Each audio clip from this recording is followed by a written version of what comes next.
เด้อพี่น้องมาตลาดตอนเสาร์เด้อมาขายมะขามซุปผักบัวไข่ผักอีเลิศเด้อทั้งขางกับกระโพดตลาดสินาเด้อพี่น้องเลยมาหอดแต่4 โมงยังไม่ทันขาดดอกนี่แม่ใหญ่เพิ่นก็ขายผักหอมป่นกระซังกอกข้างขางก็สิเป็นหน่อหอยเด้อให้ขาเศร้าขายบ้านกินหนาเมืองโคงแพงแต่กระซักขายมากเขามาซื้อซอยแน่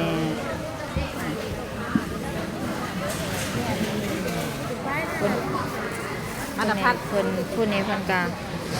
กินน้ำคล้ายน้ำเด้อนี่แม่นบ่แม่ค้ามาซื้อ3 มา 2เลยบ่3 2เอ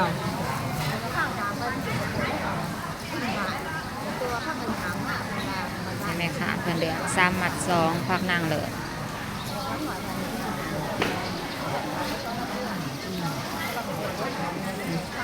งานนี้แม่ค้าขายกระโพนกระเว้าเย้ยๆๆเพิ่นก็ขาดหลายได้เด้อเด้อ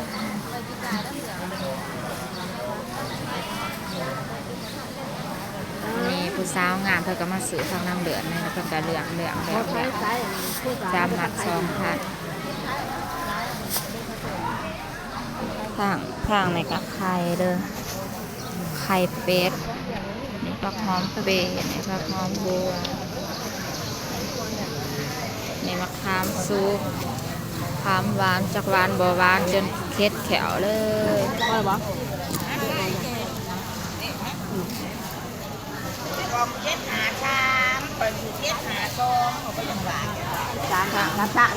ถ้าในกระโซกันเหลืองเละเด็กไม่ทาน3 จานเนาะ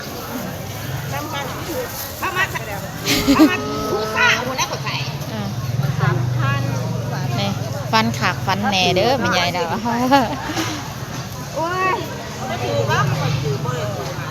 7 หา 2มันออก7 หา 3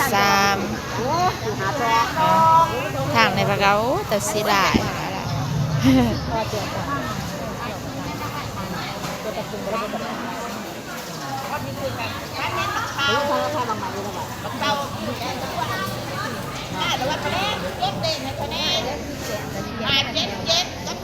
ทางนั้นก็สิเป็นป่าเด้อพี่น้องพ่อมันบ่ได้เงินโอ้ยสิโจทย์แต่เขาพูดว่าใช้สมองไอ้แต๊กว่าล่ะกูมืออ่ะมือโอ๊ยกูจะลงโจทย์ไหวก่อน5 7 7กับ7 หา 1มันคือ5 7 7 5 7 8 5 7 หา 1 7 หา 2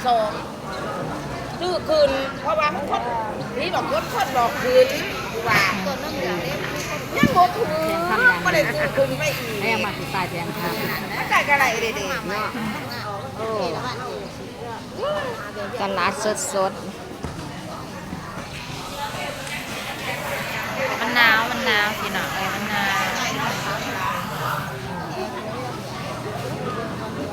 กล้วยออกจ้ะเป็นกำลังใจให้ยายสมในเด้อมาลงตลาดขายผัก